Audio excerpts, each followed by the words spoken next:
नमस्कार, मैं डॉक्टर अजय मिश्रा इस समय उपस्थित हूँ लखनऊ में।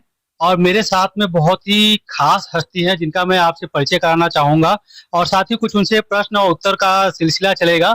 और सबसे अच्छी बात यह है कि जो भी आप जितने भी इंटरव्यू हिंदी संवाद न्यूज़ चैनल पे देखते चले आए हैं, बहुत सारे विधायक मंत्रियों के इंटरव्यू आपने देखे हैं, पर ये इंटरव्यू कुछ खास है।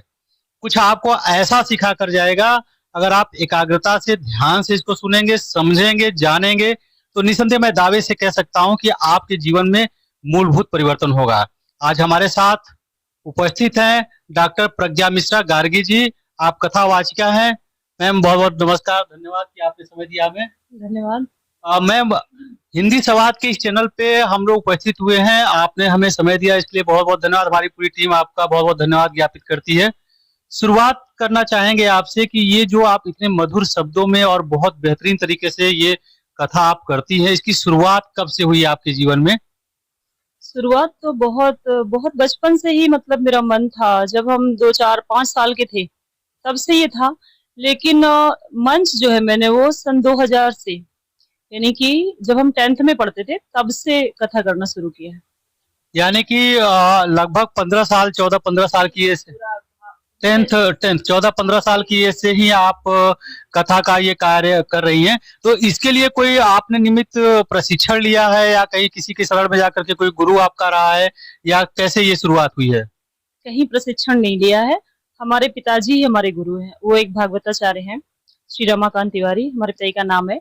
तो उन्हीं से मैंने सब कुछ सीखा है। आज भी मैं जो भी कुछ बोलती हूँ, अब तो बहुत वर्ष हो गए बोलते-बोलते, लेकिन बहुत कुछ उन्हीं के सारे शब्द हैं, उन्हीं की सारी चीज़ें, उन्हीं की सारी बातें हैं, उन्हीं का सिखाया वो सब कुछ है। और कहीं पढ़ने नहीं गए और कुछ अलग से नहीं पढ़ा है, उन्हीं से सीखा। यानी कि आप मैम जो आपको बता रहे हैं, आप लोग सुन रहे हैं कि इनके पिताजी ही इनके गुरु हैं, मार्गदर्शक हैं। और इन्हें जब इन्होंने 10वीं क्लास में आप थी तब से ये शिक्षा शुरू की। मैम, जब पहली बार आप बड़े मंच पे बैठ करके कथा का वाचन आपने किया होगा, कैसा लगा था? बहुत डर लग रहा था जब पहली बार बोला था। और मेरी पहली कथा कंचौसी में हुई थी। तो डर लग रहा था लेकिन बोल लिया था। उसके बाद से फिर बोलने लगे थे। पहली कथा में कितनी भीड़ थी? बहुत सारी भीड़ थी क्योंकि वो हमारे पिताजी का ही कार्यक्रम था। भागवत कथा होती थी, उसमें मुझे वो 2 दिन बुलाते थे क्योंकि मेरी पढ़ाई भी चल रही थी। तो बस 2 दिन आधे घंटे के लिए पहली बार मैंने बोला था और बोल लिया था। मतलब थे उसमें 6, 7, 800 लोग थे पहली बार में ही। अभी तक कितने कथा आप कह चुकी हैं? मतलब नंबर आप अगर हम बात करें कि 10वीं से कर रही हैं। आप काउंट कर लीजिए। हर साल लगभग 15 कथाएं तो हो ही जाती रही। तब से अब आप जोड़ लीजिए, मैंने कभी उनका कैलकुलेशन नहीं किया हुआ है, इतनी सारी कर चुके हैं। बिल्कुल। आपकी क्वालिफिकेशन यानी कि योग्यता क्या है? मतलब हम ये जानना चाहेंगे। अभी इसके पहले एक वीडियो भी हमारे वेबसाइट पे भी लगा है और यूट्यूब चैनल पे भी लगा है कि बहुत मधुर शब्दों में आपने बहुत सुंदर गाना गाया हुआ है और कथा के उस क्रम में ही रहा है। तो उसके बारे में कुछ बताइए। शिक्षा हमारी पूरी हुई है। हमने आपके कानपुर से वीपीआईसी से हमारा इंटरमीडिएट हुआ है। और उसके बाद अरमापुर पीजी कॉलेज से ग्रेजुएशन हुआ है।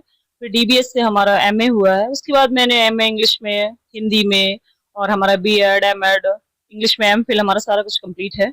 और बस इतना ही है, सब कुछ कर ही लिया है एक तरह से, ये जानिए। यानी कि शिक्षा के सर्वोत्तम शिखर तक आप पहुंची और कई विषयों का गूढ़ एक कह लीजिए कि ज्ञान है आपके पास में। जिस तरीके से आदमी की लाइफ परिवर्तित हो रही है, आप भी देख रहे हैं कि मोबाइल पे स्क्रीन टाइम लोगों का बढ़ रहा है।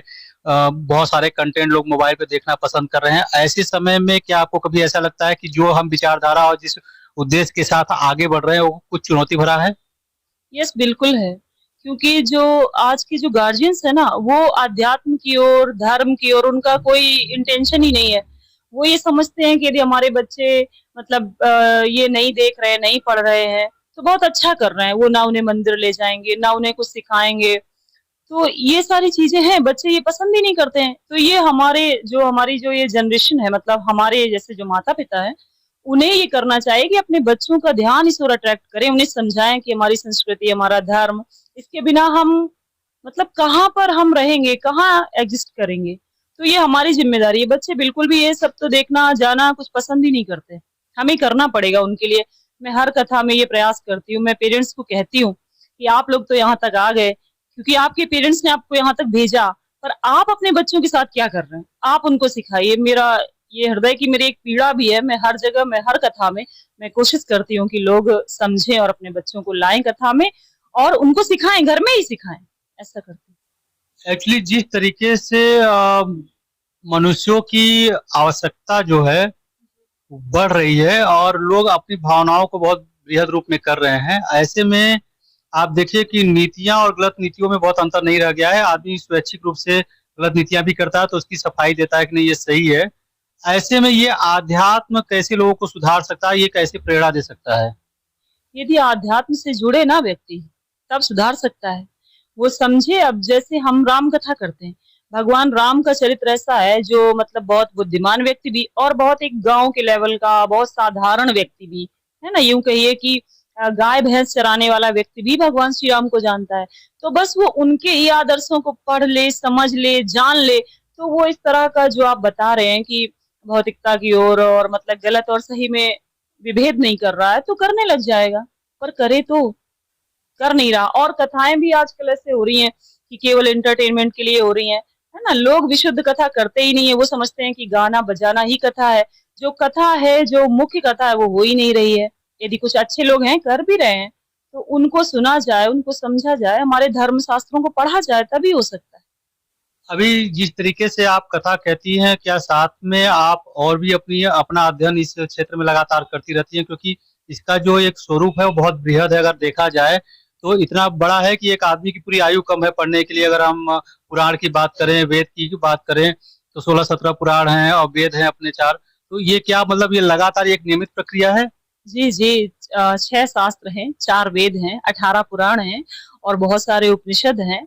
लेकिन हाँ, मैं पढ़ती हूँ और मैं बहुत बड़े बड़े जो जैसे पुरी वाले शंकराचार्य जी महाराज हैं और आपके राजेश्वरानंद जी महाराज हैं, अवधेशानंद गिरी है और आपके राघवाचार्य जी महाराज हैं, जो बड़े बड़े लोग हैं, मैं उनको भी सुनती रहती हूँ और निरंतर मैं पढ़ती। तो मैं बचपन से ही श्री रामचरितमानस का पाठ करती हूँ और बहुत कुछ पढ़ा करती हूँ। आप देख रहे हैं इस समय हिंदी संवाद का ऑफिशियल चैनल, और ये प्रोग्राम जो आप देख रहे हैं हमारे website www.hindisawad.com, YouTube channel, Twitter और फेसबुक पे एक साथ प्रसारित हो रहा है। अभी रुकते हैं 2 मिनट के ब्रेक के लिए, उसके बाद फिर हम हाजिर होंगे और मैम से लगातार।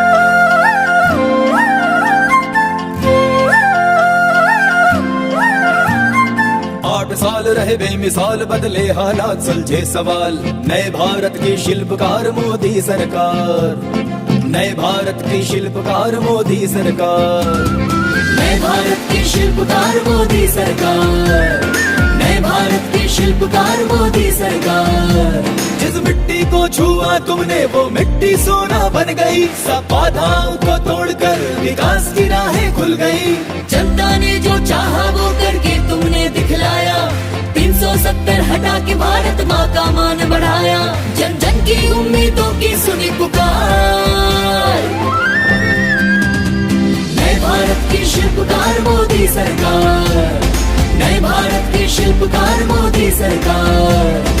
मास्क मैंडेट टास्क फोर्स ने कोरोना को मार भगाया, स्वास्थ्य के बुनियादी ढांचे ने डॉक्टरों का मान बढ़ाया। आयुष्मान को मिली पहचान, मुफ्त हुआ टीकाकरण अभियान, आत्मनिर्भर भारत की हो रही है जय जयकार। नए भारत की शिल्पकार मोदी सरकार, नए भारत की शिल्पकार मोदी सरकार।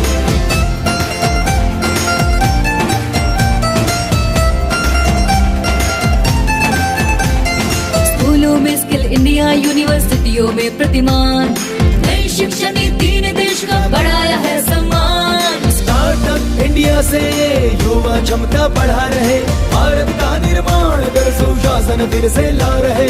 आत्मनिर्भर भारत को विश्व में मिला है सत्कार, नए भारत की शिल्पकार मोदी सरकार, नए भारत की शिल्पकार मोदी सरकार। बाधाओं को तोड़कर बढ़ती आगे भारत की नारी, ट्रिपल तलाक खत्म हुआ अब नहीं है वो बेचारी। चुनौतियों का सामना डटकर करती है वो हंस हंस कर। सुकन्या समर्थ और उज्ज्वला के लिए विनम्र आभार। नए भारत की शिल्पकार मोदी सरकार, नए भारत की शिल्पकार मोदी सरकार।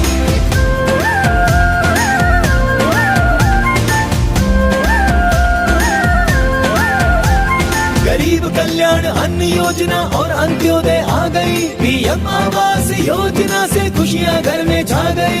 रामकृष्ण की भूमि भारत देखो कैसे दमक रही। सोमनाथ से लेकर काशी और अयोध्या चमक रही, और अयोध्या चमक रही, और अयोध्या चमक रही। सनातन संस्कृति की ओर बढ़ रहा है पूरा संसार। नए भारत की शिल्पकार मोदी सरकार, नए भारत की शिल्पकार मोदी सरकार, नए भारत की शिल्पकार मोदी सरकार, नए भारत की शिल्पकार मोदी सरकार।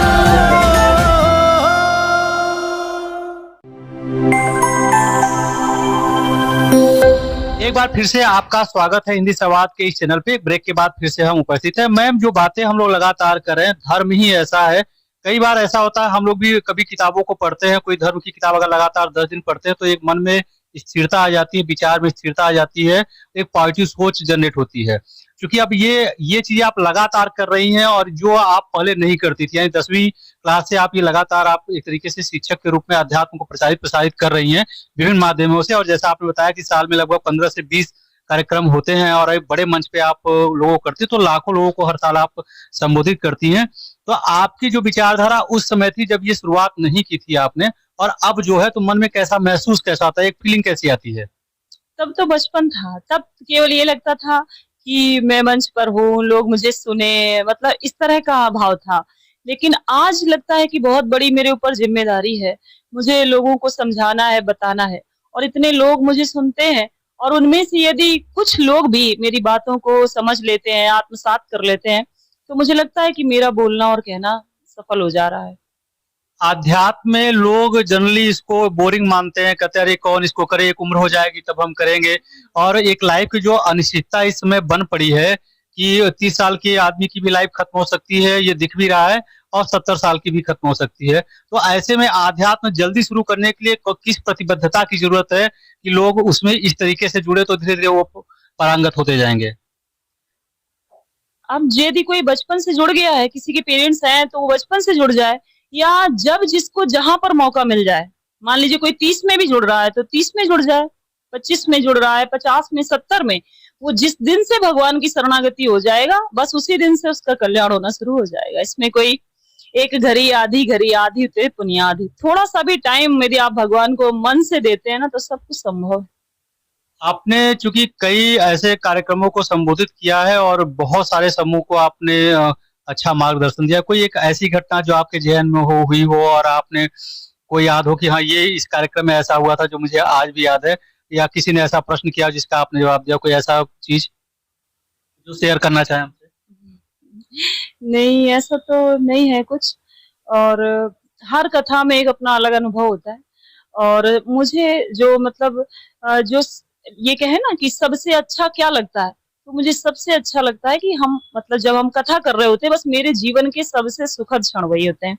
मैंने टीचिंग भी की है सर, नवोदय में आपके, और इंजीनियरिंग में, डिग्रीज में 16 तक, 2016 तक, 9 से लेकर के।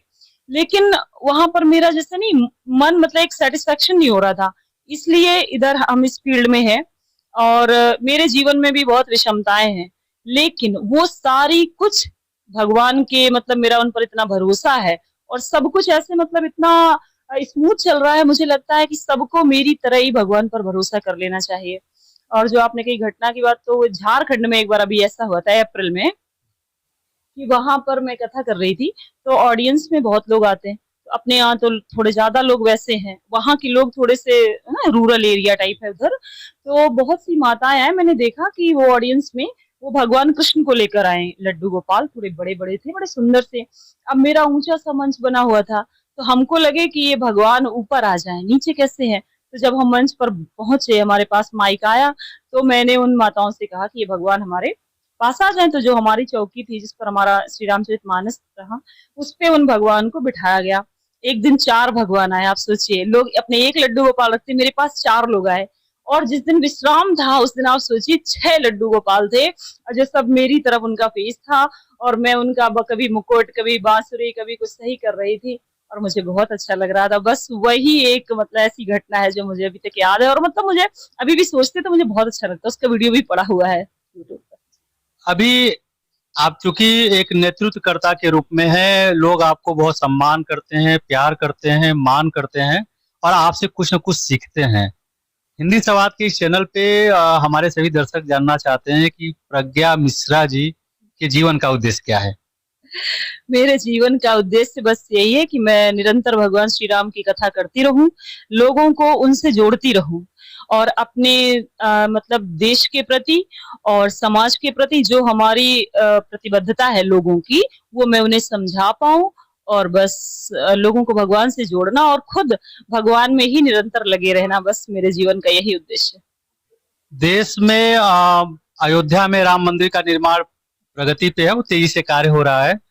काशी में प्रगति पे है और कुछ मुकदमा भी चल रहा है और संभवतः ऐसा माना जा रहा है मथुरा की बारी है।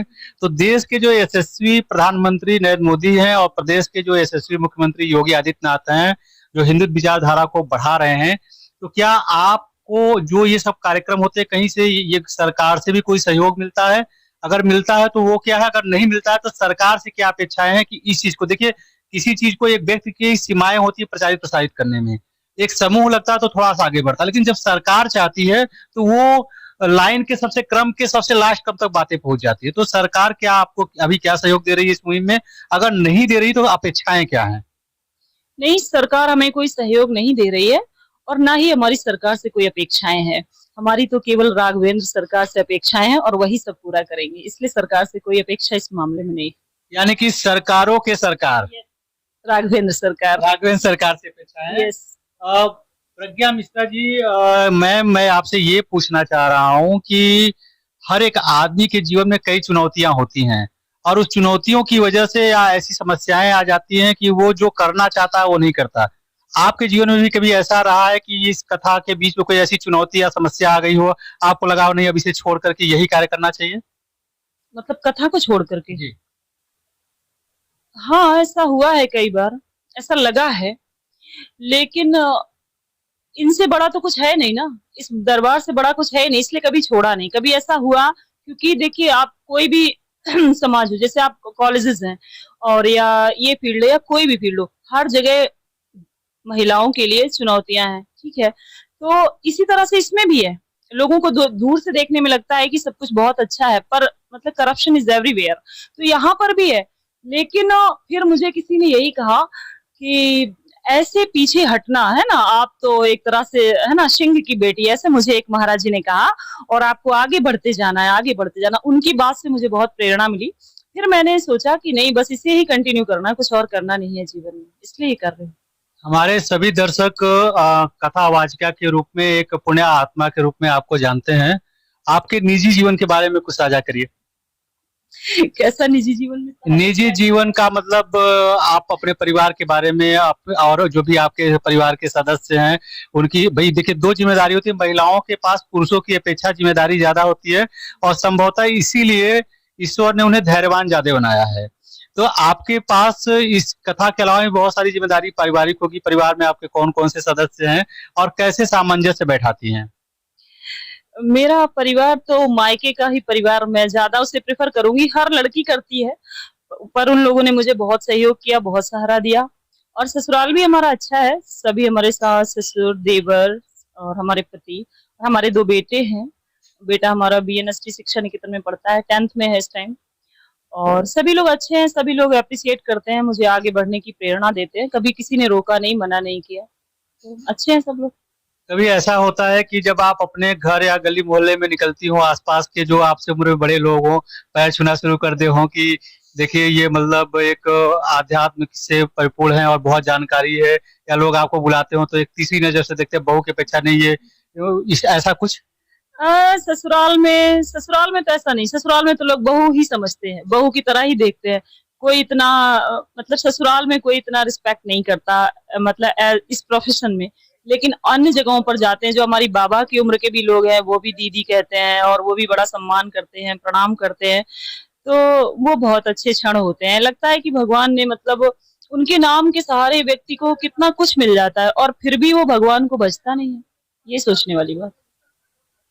जिस तरीके से ये पूरे समाज को परिवर्तित करने का, एक पॉजिटिव दिशा में ले जाने का आपने लक्ष्य बना रखा है, तो आप वो बहुत सारे लोग अप्रोच करते होंगे। हमारे दर्शक भी जानना चाहेंगे कि अगर डॉक्टर प्रज्ञा मिश्रा गार्गी जी को एक इनवाइट करना हो अपने यहाँ कार्यक्रम में तो संपर्क कैसे करें आपसे? कैसे संपर्क करें? नंबर दे दिया जाता है लोगों को, और बहुत से लोग जो करना चाहते हैं वो एक दूसरे से पूछ करके कनेक्ट हो जाते हैं। बाकी यूट्यूब पर हमारे कुछ वीडियोस वगैरह पड़े हैं, वो देख लेते। बाकी मैंने किसी को ऐसे वैसे अपना कोई कभी प्रचार वचार नहीं किया है, तो अब आप कर सकते हैं हमारा नंबर दे करके। हम आपकी विचारधारा, आपकी वाणी से प्रभावित है, इसलिए हम यहाँ बैठे हैं और एक एक्सक्लूसिव इंटरव्यू आपके साथ चल रहा है, साक्षात्कार चल रहा है। क्योंकि कहीं ना कहीं देखिए, एक बात बताएं, हम अपने सभी दर्शकों को बताना चाहेंगे, खुले मन से बताना चाहेंगे, जो व्यक्ति आध्यात्म में बहुत लीन होता है, अंतर मन से संलग्न होता है, उसकी बारी बाद में बोलेगी, लेकिन चेहरा देख करके आप इनके फेस को देखिए, आप खुद ये महसूस करेंगे जो एक सादगी और एक ऊर्जा जो दिख रही है, ये प्राकृतिक रूप से है, ऐसा मैं कह सकता हूँ। बिल्कुल है। जो भगवान के भक्त होंगे, मैं ही नहीं, आप किसी भी भगवान के भक्त से मिलेंगे तो आप उसको इतना ही शांत, इतना ही प्रसन्न और इतना ही अच्छा देखेंगे। ये भगवान के नाम का प्रभाव है और कुछ नहीं। हर प्रोफेशन में लोग किसी न किसी को रोल मॉडल मानते हैं। जैसे कि हम ही लोग हैं, अगर प्रोफेशन जॉब करें तो कोई सीईओ है तो उसको लगता है कि हाँ, ये इस तरीके का हमें बनना है। आप कथावाचिका है, ये कथाएं कहती हैं और बहुत सुंदर तरीके से कहती हैं, तो आपका रोल मॉडल कौन है? हमारे पिताजी, उन्हीं से सीखा है। उन्होंने ही मुझे मतलब इस फील्ड में बढ़ने दिया ना। लोग कहाँ बेटियों को इतना वो करते हैं, लेकिन उन्होंने मुझे कहा, उन्होंने मुझे सिखाया। और जैसे मेरे पास कभी टाइम नहीं रहता बहुत कुछ पढ़ने का, तो वो हमको सूत्र निकाल निकाल करके इस ग्रंथ से इस नंबर पर ये बात है, तो मुझे मतलब उतना देखना भी नहीं पड़ा। तो मेरे रोल मॉडल तो मेरे पिताजी है। ये जो आप चीजें सीखती हैं वो संस्कृत में भी होता है या सिर्फ हिंदी में होता है? संस्कृत में भी होता है, संस्कृत में भी होता है। जैसे वाल्मीकि रामायण को भी पढ़ते हैं, अब लोग जैसे समझ लें उस तरह से समझाते हैं उसको। और बाकी हिंदी में तो जितने सारे ग्रंथ हैं, वैसे मैं स्पेशली आपको बताऊं, श्री रामचरितमानस को ही पढ़ती हूँ। लोग ये कहते हैं कि ये पढ़िए, वो पढ़िए, बहुत कुछ पढ़िए, लेकिन मानस ऐसा ग्रंथ है ना जिसमें तो साफ लिखा है ना कि छह शास्त्र सब ग्रंथन को रस, तो हम उससे बाहर ही नहीं निकल पाते कि हम कहीं कुछ और पढ़ें, उसमें ही इतना कुछ है। कोई एक प्रसंग शार्ट संक्षिप्त कोई प्रसंग से साझा करना चाहें? जैसे बहुत सारी बातों को आप कहती हैं, लोग बड़े तन मन से ध्यान से सुनते हैं, हाँ ये है। कोई संक्षिप्त में कोई प्रसंग जो आपको बहुत प्रिय हो? नहीं, प्रसंग तो मुझे सारे ही प्रिय है ना। और भगवान के प्रसंग के लिए बहुत प्रिय, हमें माता शबरी का चरित्र बहुत अच्छा लगता है ना।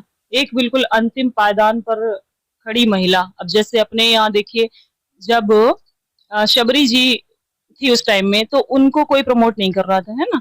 वो जंगल में छुप छुप के रहती थी। कैसे मतंग ऋषि ने उनको पहचाना है। तो यहाँ पर भी बहुत सारी चीजें, ये संसार भगवान ने गुण और दोष में बनाया। अब आप किस ओर अट्रैक्ट होते हैं ना, इट्स अप टू यू। तो ये चीज है। तो वैसे ही शबरी माँ को जैसे नहीं कोई रास्ता दे रहा था, स्थान दे रहा था, मतंग ऋषि ने दिया, ठीक है। ऐसे हमारे यहाँ यदि कहा जाए तो देखिए, अभी जब ये राष्ट्रपति बनने वाली थी मुर्मू जी, तो उनके लिए लोगों ने किस तरह के अपशब्दों का प्रयोग किया, है ना। तो वो तब भी था और आज भी वही सब चीजें हैं। तो अब फिर भी माँ इतने दिनों तक भगवान की, कहते हैं 10,000 वर्षों तक प्रतीक्षा की, और भगवान आए। भगवान से वो कितना प्रेम करती थी। ये जो प्रसंग है ना, मैं जब छोटी थी तो जब शुरुआत की थी तो शबरी प्रसंग से ही की थी, आप सोचिए। तो ये तो बहुत ही अच्छा है। और माता शबरी की तरह मुझे लगता है कि सबको अपने गुरु में और भगवान में ऐसी निष्ठा होनी चाहिए। तो सर, आज भी भगवान मिलते हैं। लोग ये मानते हैं कि कथा तो केवल इसलिए होती है, एज अ प्रोफेशन है, लोग अर्निंग करना चाहते हैं, लेकिन ऐसा नहीं है। जो लोग सच में इसमें रमे बसे हैं, वो लोग जानते हैं कि मतलब आज भी हम लोगों को ऐसी अनुभूतियां होती हैं कि हाँ भगवान है, मतलब मेरा कोई काम है। मुझे तो हर बात में लगता है, अब मुझे तो आप यहाँ आए हैं तो ये भी उन्हीं की कृपा है। तो ये सब चीजें मैं तो हर बात को उन्हीं से जोड़ती हूँ। और मुझे लगता है कि हर किसी को ऐसे ही भगवान से जुड़ जाएगा ना, तो उसके जीवन में किसी तरह का ये कष्ट, क्लेश कुछ नहीं रहेगा। और मुझे लगता है, मतलब मैं कहती हूँ कथाओं में कि ये जो श्री रामचरितमानस है, ये कल्प वृक्ष है, और हमारे पास कल्प वृक्ष है और फिर भी हम दुखी है, तो ये हमारा कितना दुर्भाग्य है।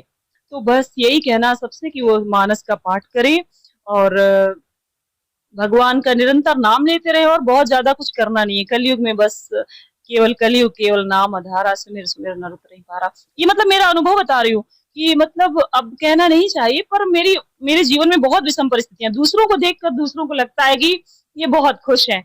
लेकिन सत्यता के धरातल पर ये है कि बहुत चुनौतियां हैं, लेकिन इनकी कृपा से ना मेरा सब कुछ ऐसे होता है कि मतलब मुझे खुद विश्वास नहीं होता कि कैसे हो रहा है, और बस हम उन्हीं के सहारे सब छोड़ देते हैं। तो सबको ऐसे ही करना चाहिए। उत्तर प्रदेश की राजधानी लखनऊ में ये आपका पहला कार्यक्रम है या इसके पहले भी कार्यक्रम हो चुके हैं? राजधानी में तो पहला कार्यक्रम है। वैसे तो मतलब अलग अलग प्रदेशों में लगभग 11-12 प्रदेशों में मैं जा चुकी हूँ, पर राजधानी में पहला कार्यक्रम है। यहाँ का अनुभव आपको कैसा लगा? बहुत अच्छा। मैं तो सोचती थी यहाँ के लोग बहुत अल्ट्रा मॉडर्न होंगे, कितने लोग आएंगे, कैसे सुनेंगे, पर जैसे मैंने यहाँ के श्रोता देखे ऐसे श्रोता मैंने कहीं नहीं देखे। बहुत अच्छे, बहुत ध्यान से सुनते। आज इतनी बारिश हो रही थी और फिर भी बहुत भीड़ थी। बहुत अच्छा। अभी ये कथा कब तक चलेगी आपके यहाँ पे? हाँ, ये 18 तारीख को चलेगी। एक खास बात मतलब मेरे मन में भी जिज्ञासा, जैसे जो आपने बात कहा कि श्रद्धा और विश्वास दो ऐसे पहलू है, अगर आप ईश्वर में करते हैं तो। और एक बात और आपने भी कुछ देर पहले कही कि जब आप गुण और दोष दोनों इस समाज में व्याप्त हैं, इस धरती पे हैं, आप जिधर आकर्षित होते हैं उधर चले जाते हैं। अगर कोई व्यक्ति या व्यक्तित्व दोष की तरफ बहुत आगे जा चुका है तो वो पीछे कैसे आए? यदि वो पीछे आना चाहता है तो वो भगवान से कह दे कि अब मैं ऐसा नहीं करूंगा, ठीक है, तो भगवान उसे स्वीकार कर लेंगे और उसी दिन से वो उनकी आराधना शुरू कर दे, और जो उसने किया है अब वो आगे ना दोहराए, तो सब कुछ ठीक हो जाएगा। हिंदू जो है 80% पूरे भारत में है, लेकिन बिखरे हुए स्वरूप में है। कुछ कम हो गए होंगे, अब नई जो जनगणना होगी उसके हिसाब से वो हो सकता है प्रतिशत 75-78 आए, लेकिन जो इसके पहले की जनगणना है 2011 की, उसमें 80% ऐसे आंकड़ा दिखाया गया है। लेकिन कई मुद्दों पे वो बिखरा हुआ है। जो हिंदू को एक कर सके, ये कौन सा पहलू है या कौन सी विधा है? उनको एक करने के लिए यही बस हमारे शास्त्र, हमारे धर्म ग्रंथ ही है जो उन्हें जोड़ सकते हैं। लेकिन हिंदुओं को तो कुछ समझ में ही नहीं आता। वो लोग तो पता नहीं कहाँ सोए हुए हैं। पर यदि कोई जोड़ सकता है तो ये कथा ही जोड़ सकती है, भगवान की भक्ति ही जोड़ सकती है। भक्त का मतलब होता है ना जोड़ना। जो विभक्त हो वो भक्त ही नहीं है, तो वही यही बस धर्म अध्यात्म ही उनको जोड़ सकता है। यानी कि अगर सरल शब्दों में कहें तो जितने भी हिंदू हैं एटलीस्ट रामचरितमानस अपने घर पे रखें। यस, बिल्कुल अपने घर में रामचरितमानस को रखें। और कहते हैं कि मानस को यदि आप पढ़ने का समय नहीं है तो कम से कम उसका दर्शन कर ले, आपको नित्य गंगा स्नान का फल मिलेगा। इतना मानस का प्रभाव है। और वो कल्प वृक्ष है, फिर आपको किसी भी प्रकार की कोई कमी नहीं रह जाए, किसी भी प्रकार की। ये हमारे साथ में डॉक्टर प्रज्ञा मिश्रा गार्गी जी हैं, जिनसे इंटरव्यू चल रहा है।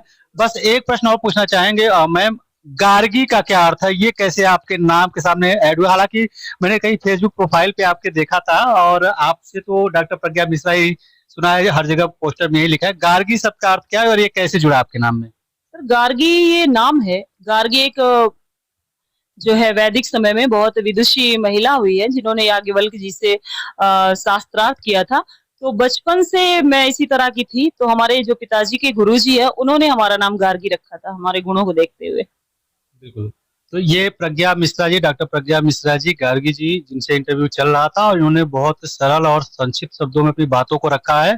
जो भी दर्शक इस समय इसको देख रहे हैं उनसे अनुरोध है, जो मैम ने भी अनुरोध किया, कि रामचरितमानस जरूर अपने घर पे रखें। और अगर सिर्फ आप उसकी पूजा करते हैं तो लगभग गंगा स्नान के बराबर आपको पुण्य मिलता है। और समय मिले तो पढ़िए जरूर, क्योंकि जिस तरीके से कलयुग अपने अग्रिम कदमों से आगे बढ़ रहा है, बहुत सारी चीजें आपको देखने सुनने को मिलेगी जो आपके लिए अप्रत्याशित होगी। और ऐसे में आपको अगर जोड़ सकता है तो मैम जैसी विचारधारा रखने वाले लोगों को सामने लाना होगा, और उनके प्रवचनों और बातों को सुनना होगा, समझना होगा और व्यवहार में लाना होगा। जी बिल्कुल। रामचरितमानस जो है ना, वो सबको जोड़ने वाला है और उसमें सभी की समस्याओं का समाधान भी है। अब इतना समय नहीं है यहाँ बताने का, लेकिन आपको एक बात बताएं, जैसे किसी के जीवन में कोई समस्या है, ठीक है, और वो मानस को पढ़ नहीं रहा, ज्यादा कुछ जानता नहीं, बस उसको पलटना ही शुरू कर दे वो पन्ने, तो उसको अपने आप कोई ना कोई सोल्यूशन मिल जाएगा, जिसको भरोसा है। ये मानस की आप सोचिए कि महानता है, ये शक्ति है। जी ठीक, thank you so much ma'am. दर्शकों, फिर मिलते हैं किसी और बड़ी शख्सियत के साथ में और एक नई विचारधारा के साथ में, जैसा हम हमेशा करते आए हैं। तब तक के लिए बहुत बहुत धन्यवाद। Thank you so much.